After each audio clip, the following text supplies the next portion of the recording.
Hey guys, this is John, and welcome to another episode of Chess Cognition. This is a game that I played in 2014 against USCF expert Samarth Chakrasali, and I'm actually looking at this position right now from my opponent's side of the board. So I was, in fact, white in this position, and Samarth was black. We joined the game after move 26, Queen G5. It is black to move, and in this one, I want you to calculate a specific move, and the move is knight takes c4. So black is on move. Currently they are down a pawn, but they have the ability to regain it with knight takes c4. So that's the move I want you to explore. How should the game go if knight takes c4 is played? You can pause your video if you like.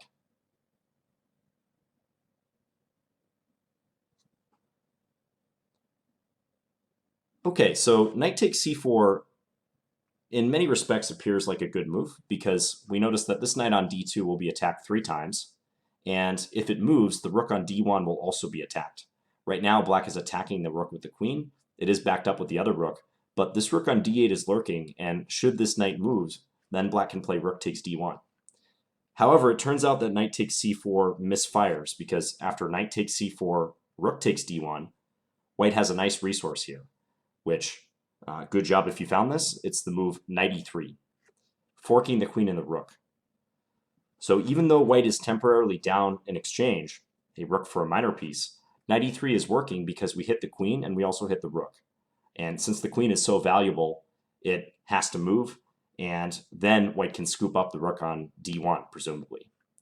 Note that if black plays, for instance, rook takes e1 here, knight takes c2, black cannot play bishop takes c2 because of the pin against the king. This move would be illegal.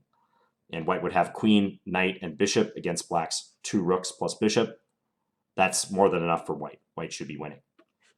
So Samarth missed this move knight e3, and in the previous Chess Cognition episode, we saw a situation where I missed an intermezzo, and I think this is a similar situation because when you play a move like rook takes d1, the immediate thought is that your opponent has no choice but to recapture. I've just taken a rook as black.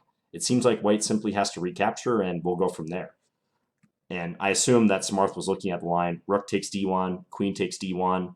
Here I might try to play h5, looking to exploit the pin on the bishop, but queen d5 defends nicely for black.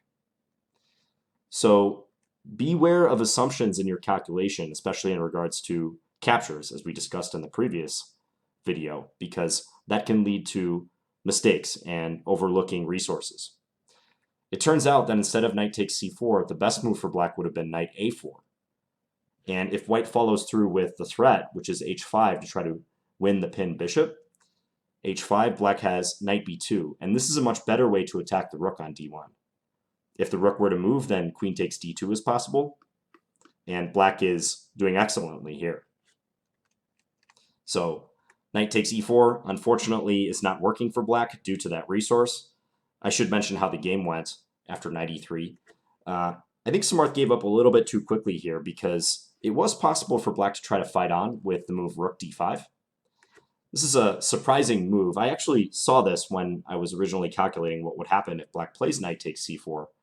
And black lets the queen hang on c2, but if I play knight takes c2, then rook takes g5, h takes g5, bishop takes c2, and black is very much in the game again. In fact, I have to be a bit careful about that passed c-pawn.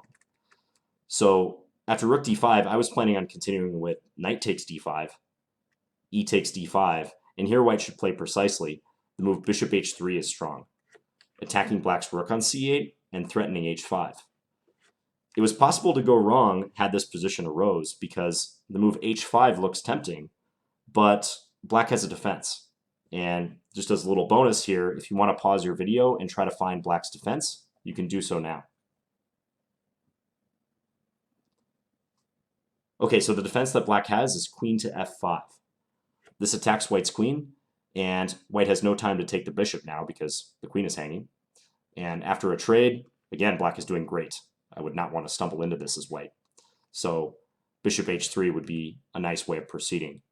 Instead, to attack the rook and control the f5 square and look to play h5 thereafter.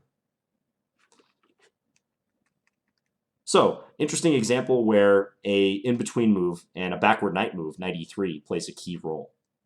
So I hope this makes you a bit more mindful of Zwischenzogs / intermezzos and the ramifications of them and the danger of overlooking them in your calculations. All right, thanks for watching, and I'll be back soon with another Chess Cognition episode. Bye, guys.